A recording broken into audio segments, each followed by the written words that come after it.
Welcome to the Real Film Nerds Podcast. Hidely hodly, nerderinos, and welcome back to another incredible episode of the Real Film Nerds Podcast. The episode is incredible, but the film is not. Oh man, dude, what? Why you gotta open it like that? Come on, man. Well, I'm just trying to warn everyone. We've got to like tease them at least to listen for like a couple minutes. It's like YouTube. Like right now, you got to get them in that first like 3 seconds. Right now, we've got like what 45 seconds. We got nothing. Come on, man. Well, okay, fine. I'm your host, Mr. Hinshaw Matt, photographer extraordinaire. Yeah, that's good enough. At Hinshaw Photo on all the social medias. Waist deep in Rattlers playoff games. And with me, as you've already heard, the one, the only, the incredible, mysterious Mike Talent. Hey everybody. I'm sorry about what's going on. We're trying to fix this. Trying to fix what? Just you know, you were trying to get it over with before we even had a chance to review it. You know, like you were just telling everybody what you thought early. We can't do that. We have to hold it back, man. Well, I told you this was going to be a quick one. And yes, that's what she said. Nice. But yeah, no, you kind of gave away everything right up front, man. You spoilered it, kind of. So I'm like a hooker? I'm just giving it away. I don't know. No, hookers are the ones that charge. Whores are the one that give it away, right? Yeah. I always get those two confused because I end up usually losing money either way.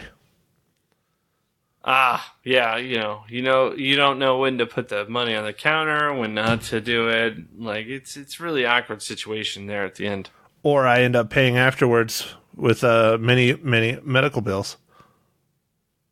Yeah, well, I mean, the reason that you go see a hooker is to pay them to go away. Fair point. You don't have to take them to dinner, that's for sure. It's true. All right, man. So, we are reviewing Dark Phoenix, the final Fox X-Men version before the acquisition by Disney. And as you've heard, Matt doesn't think too highly of it. And, you know, I don't want to give away too much too early on, but I don't think too highly of it either. Dude, nobody thinks highly of this movie. Everybody is tearing it apart.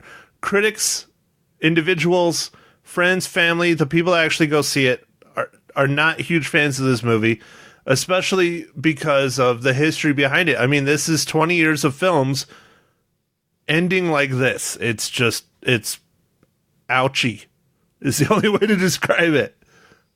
Ouchie? What is ouchie? It sucks, dude. It sucks. They didn't go out with a bang like the MCU, you know? Endgame was freaking amazing. I mean, it's not even half as good as Endgame. And it's the end of an era. It truly is, just like, Endgame. I mean, this whole year has been a really bad year for nerds. It just across the board. End of Game of Thrones, end of Fox X-Men. So it's just a bad year for nerds? Yeah. I mean, it's a great year, but it's a bad year at the same time. Nerderinos, yeah. See what I'm getting at? Yeah, no, I got it. You're right. Game of Thrones was awful. Well, no, not so much awful, but that contributes, but it's the end of the Game of Thrones. No, but it was yeah. In my opinion, they did a lot of things I didn't like, so it was awful. Of course. But it's super hard to end anything like that, especially Game of Thrones, which has had this buildup of 8 seasons. And they're like, 6 seasons or 6 episodes, we'll just finish it all up. Which is way too fast. In my opinion. Well, okay, so think about it though, Mike. End of Game of Thrones, end of the Marvel Cinematic Universe, we know it. End of, the Fox X-Men, which, I don't know, it's not as big as the other two. There's a few others out there that I don't remember off the top of my head, but there's about 6 or 7 big... Star Wars. It's the end of Star Wars. Well, as we know it. Well, not quite yet, right? Like, there's one more movie, right? No, this is it. This is episode 9 is the end of what they're calling the saga. And then it's going to... It's not out yet. That doesn't come out until December, right? But it's this year. It's 2019. Oh. All right. Okay. All right. So it's just... Like I'm saying, it's a good and a bad year. I mean, I don't know. We'll see. I'm getting super off topic, but... All right, Mike. So why don't you go ahead and give us the rundown on Fox's X-Men Dark Phoenix version 2? All right. So this is directed by Simon Kinberg. It was written by John Byrne. Chris Claremont, Dave Cockrum, Simon Kinberg, and it's originally based on comics by Jack Kirby and Stan Lee.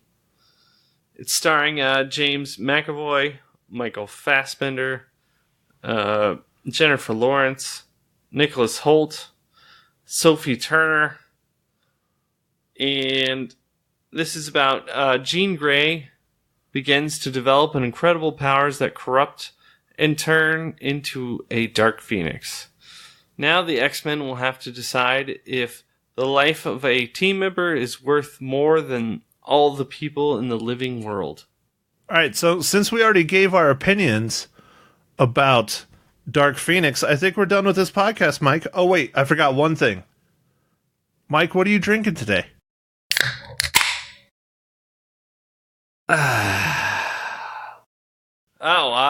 So I am drinking a lighter beer, and it's Leinenkugel's grapefruit shandy.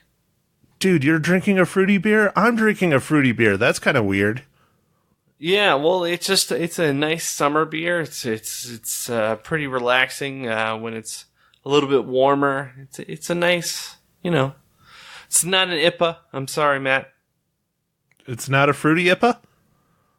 No, it's not a fruity IPA. Although there are plenty of them, but this isn't one of them.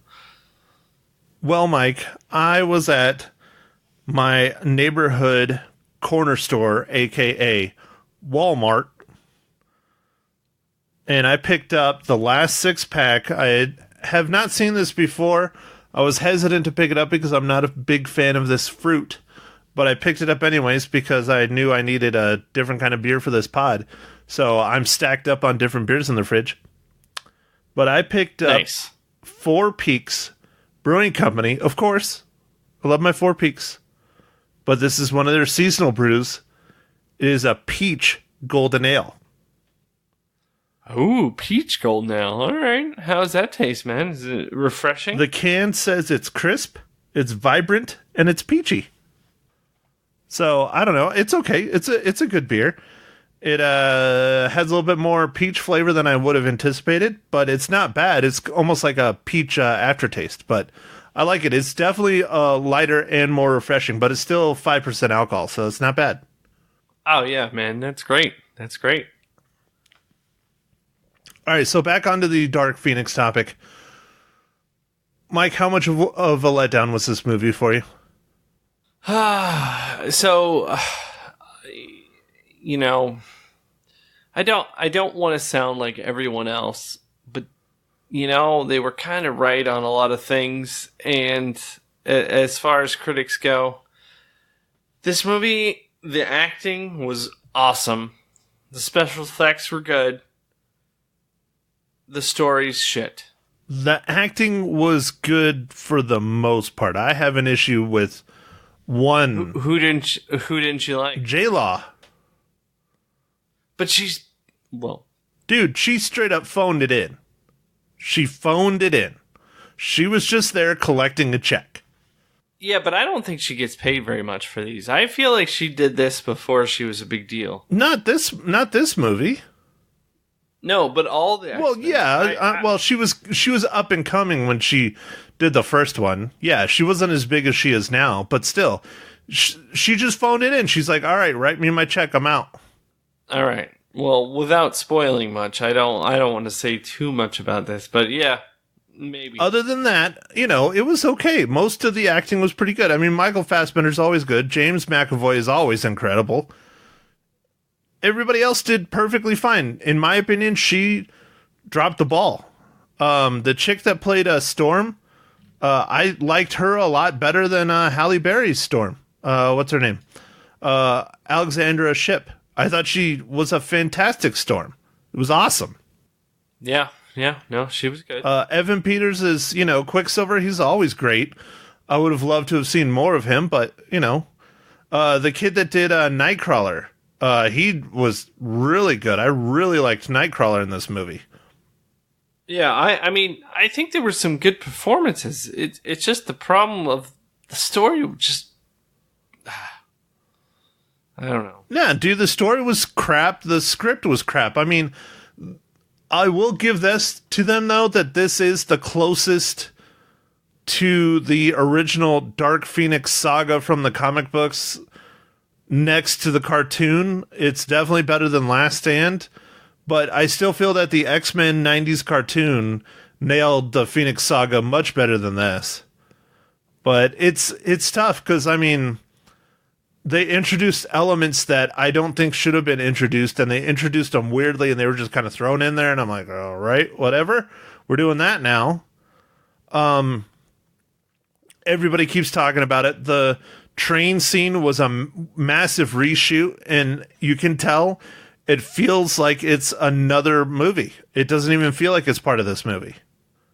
Yeah, the train scene was kind of weird. I mean, more than kind of weird. Just it was just weird. It was beautiful. It was great action. It was wonderful, but it did not match the rest of the film because the first 2/3 of the film is slow and building up an explanation and all this other stuff, and it just doesn't match up. I'm glad they redid it because it ended...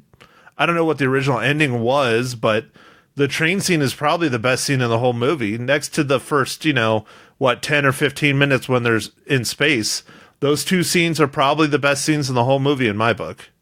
Yeah, I enjoyed the space scene for sure, and yeah, I think you're right. As far as the train, like, I guess those are the major action scenes, really, when you think about this movie. Well, there's one more kind of in the middle, but it's not super great, and the mutants really don't use their powers, and it's kind of odd, and it's just not... It's not at the level of the other two. It's like, okay, you guys are these badass mutants. We all know you're badass mutants, even if you don't read the comic books. You've seen the other X-Men movies. You've seen what Magneto can do and what, Cyclops can do and what all these other badass mutants can do. And they don't even really use their powers in that fight scene. What? Why? That was going to blow the budget, man. I guess. I they still ended up having to reshoot, a third of the frickin' movie. Ugh. Yeah. Anyways, out of all the X-Men movies, now I'm not going to say all 20 films, or no, 12 films? Is it 12 or is it 20? I don't remember. Because they count... I think it's 12, man. How could it be 20? Well, because they count all the Wolverine films and they count the Deadpool films as all part of the X-Men films, but I don't. I still don't even think with that. Like, there's X-Men 1 through 3. There's, like, the Wolverine, a couple movies, like 3 movies. Okay, so there's the X-Men 1 through 3. There's the Wolverine Origins. First Class. There's the Wolverine, and then there's Logan. So that's 6. I mean, I can sit down and look them all up. And then there's 2 Deadpool movies. Okay. And then you got to remember all the new X-Men movies that they redid. There's Days of Futures Past. There's X-Men First Class. There's X-Men Apocalypse. Dark Phoenix. All right. So where are we at? You got 20 right there? I think it is 12. Yeah, where did all these other films come from? I don't know. I was just guessing since I had to sit down and count. Anyways, I don't include like the Wolverine movies and the Deadpool movies as X-Men movies. They're X-Men that are in this universe, but I wouldn't call them X-Men movies. The closest is possibly Deadpool because Deadpool does have members of the X-Men in the movie. And he is at the mansion in the second one. But out of the X-Men movies where it's the X-Men as a team kind of thing, I would say Dark Phoenix still isn't the worst, but it's damn close. Yeah. Okay. I really, really hated Last Stand. I thought Last Stand was just awful. And that's X-Men 3? Yeah. Yeah, oh no, that one was terrible. My favorite is probably Days of Future Past. Again, taking all the Wolverine movies and the Deadpool movies and all the other ones out, just the X-Men titled ones. Days of Future Past, I thought, was really good. Yeah, Days of Future Past was pretty cool. It was a really cool melding of the first class characters with the original characters, and I thought they did a really good job with that for once. And I was like, Well, you know why? Because Days of Future Past is from a comic book. That storyline is from a comic book. Nice. But so is Dark Phoenix, and they dropped the ball on that. Anywho, all right, Mike. Well, we've already spoiled the living bejesus out of this maybe a little bit. So I will just get to the main, most important question of the entire podcast. Mike Talent, how does Dark Phoenix relate to the Marvel Cinematic Universe?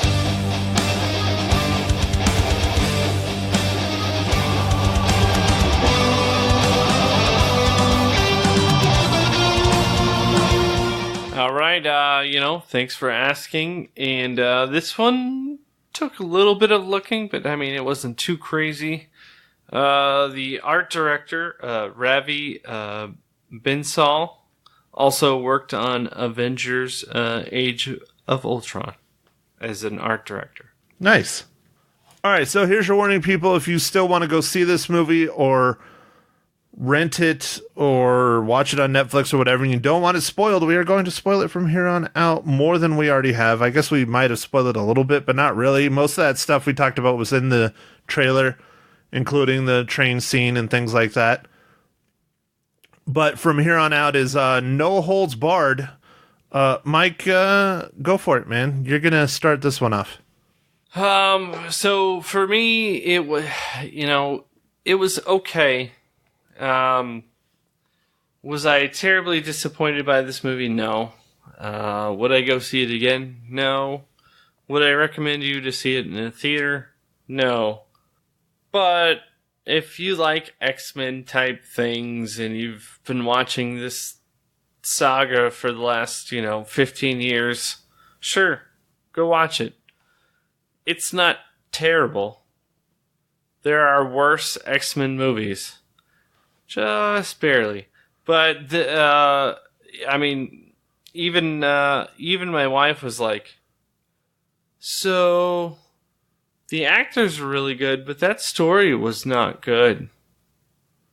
I was like, man, this is from someone who doesn't really follow comic book stuff really at all, or just kind of a casual moviegoer.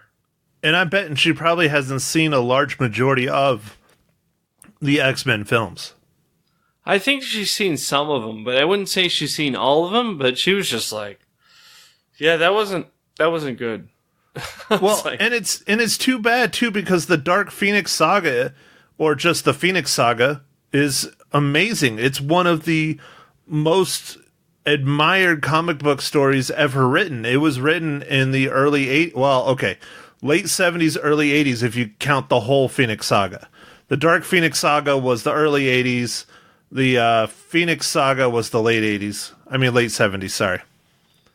Yeah, so it took a while to write, right? Like it's like a whole I don't know what you call it. Anthology?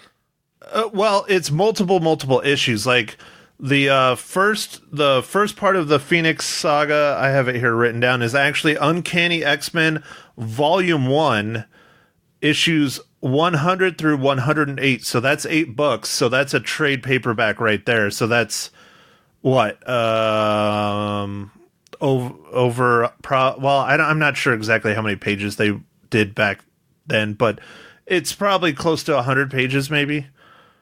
And then the Dark Phoenix Saga, which the majority of this film is based on, but it's actually kind of the blending of the two, is Uncanny X-Men Volume 1 again, 129 through 138.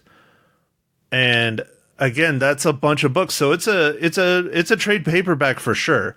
It's not just like 2 or 3 issues. So it's a pretty well built up story. Definitely. I mean that's a ton of material. One thing I do applaud them though for in the movie and the comic book is they threw in the space stuff versus the Last Stand where they didn't have any space stuff, because the Dark Phoenix Saga takes place, a lot of it takes place in space with alien race and the Phoenix actually blowing up an entire planet, all kinds of craziness. Now, that was one thing that was a little off-putting in the film, is the introduction of this alien race literally out of the middle of nowhere. Didn't make a lot of sense, didn't have a lot of, they were just not a good villain. They really were not. Because no, they weren't. Right, because the Phoenix is the villain. Like, even in the comic book, the Phoenix is the villain. Like, she even is judged and put on trial for blowing up this entire planet. And so they should have stuck with the Phoenix being the villain. But they had to introduce this alien race because, it came... I don't know. They could have left the alien race out. And then they had, Jessica Chastain play the main character? And, I mean, she did fine. And, yeah, they're not supposed to be showing emotion and all this stuff. But, again, that was probably, like, the easiest paycheck she made because she didn't really have to do a whole lot other than not show emotion. Yeah. Yeah. You're right. I'm not saying it was bad. I'm just saying how the character was written was bad. It's okay, man. We can't like everything. And this is just one of those movies where, begrudgingly, we're like, those critic guys are right. Sorry. Yeah, they are, for the most part. Oh, and I realized when you were talking earlier where I got the 20 from. It's 20 years of films, but it's only 12 films. That's where I got it mixed up. Oh, okay. And I can't blame it on booze because I'm only on my first beer. So that's a major problem. You need to get your emergency drinking beer. You mean my emergency drinking whiskey?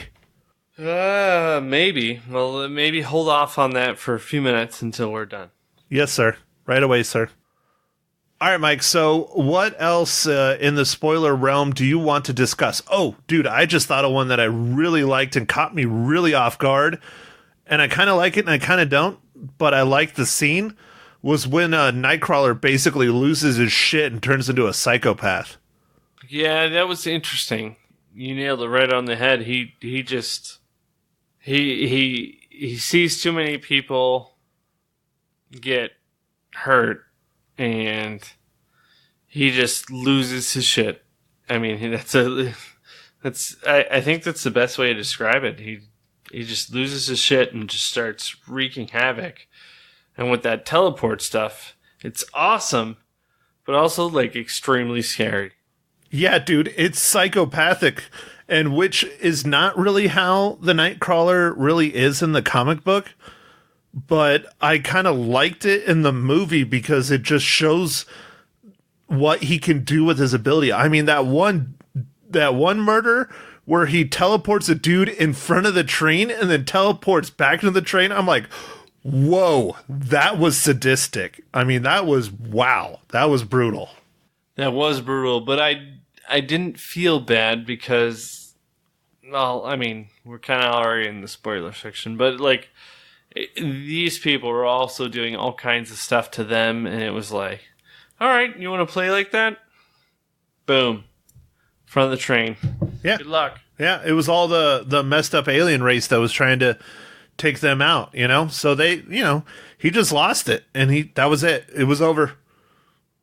I mean, I have to say, he was probably one of my more favorite characters in this film. One I wasn't a fan of, though, was Charles Xavier. They made him look like this raging alcoholic, horrible person that screwed up Jean Grey and all this stuff, which is not from the comic books. They took that from The Last Stand.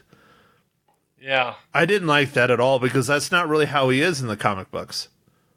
Yeah, no, they definitely played him up to be the villain.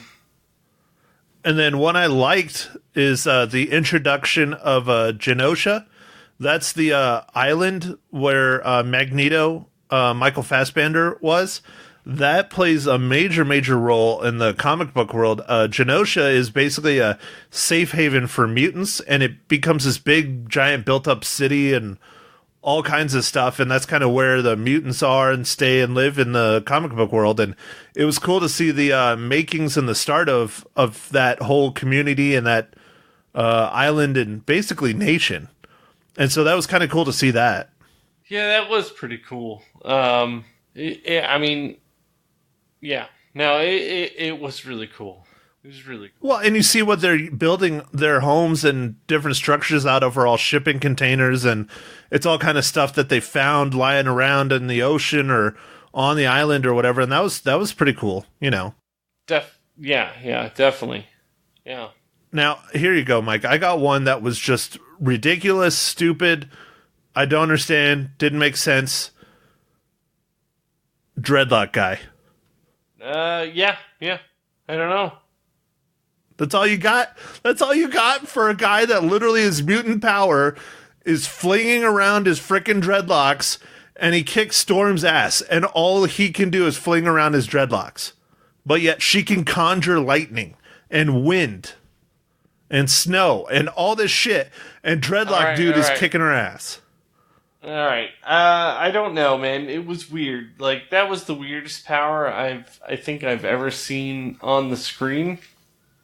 I kind of just rolled with it, but I'm like, I don't know.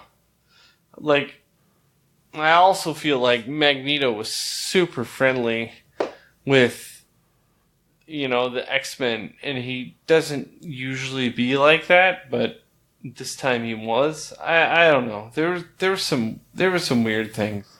Well, and that's specifically the scene that I'm talking about, is where it's the middle action scene when they're going after Jean Grey, and it's in New York City, I think.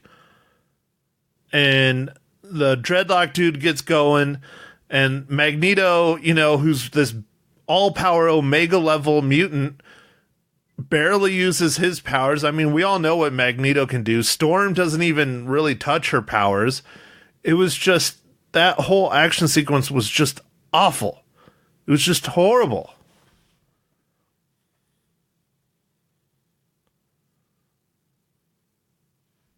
Mike, are you falling asleep?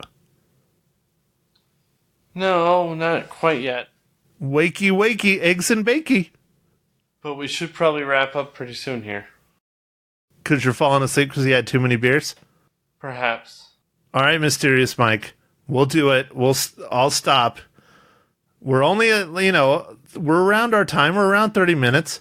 So you don't have anything else you want to add about the spoiler section, about anything? It just wasn't that great of a movie. I don't know. What about the fact that Charles Xavier isn't drinking IPAs? He drinks like a brown liquid the entire time, some form of whiskey. I'm neutral about that. People can drink whatever. You're neutral about... I figured you'd be... Why isn't he drinking IPAs? No. I'm okay with him not,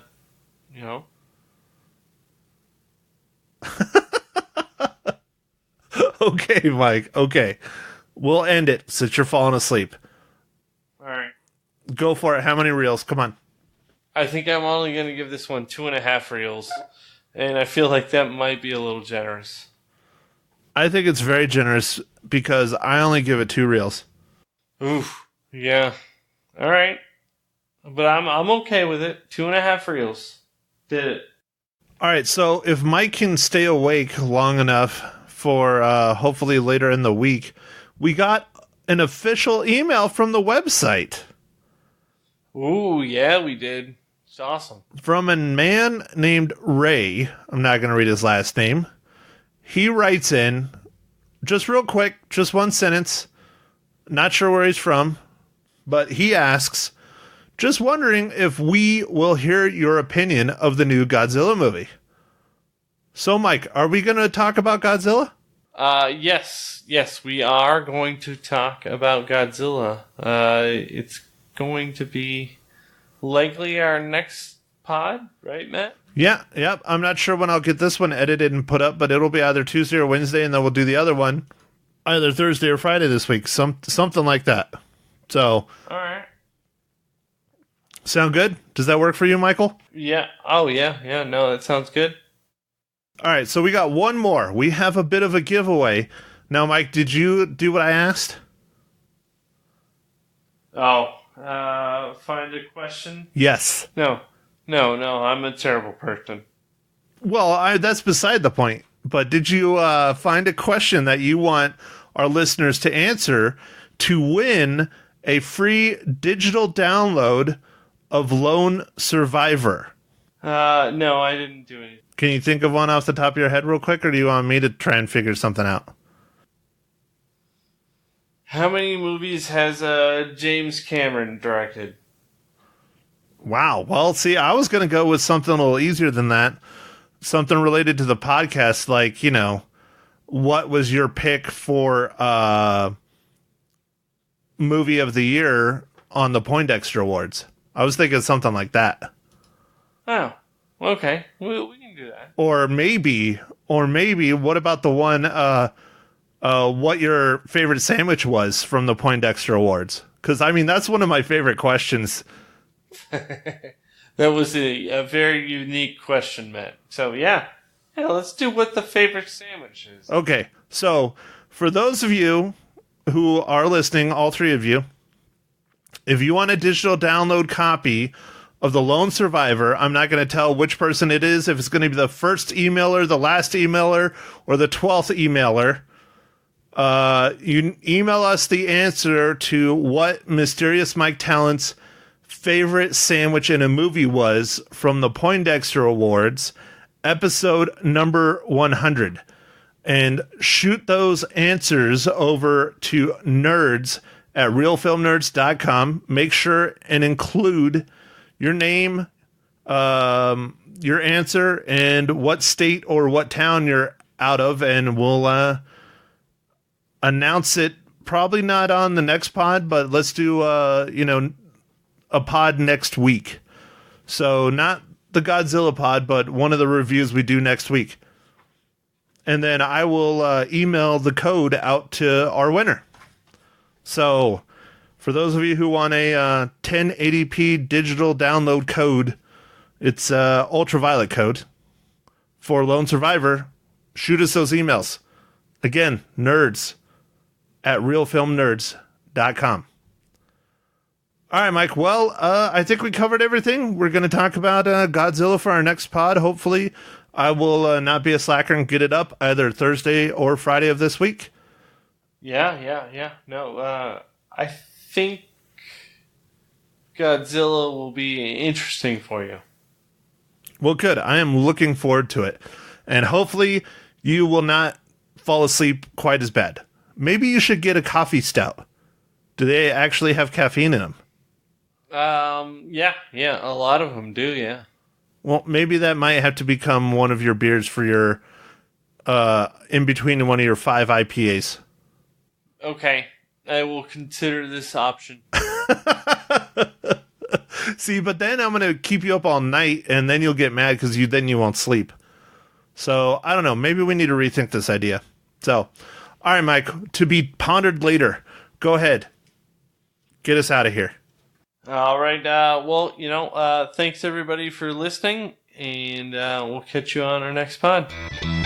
Thank you for listening to The Real Film Nerds. Now, don't forget to follow us on Facebook, Twitter, and Instagram at Real Film Nerds. Now, go out and catch a movie.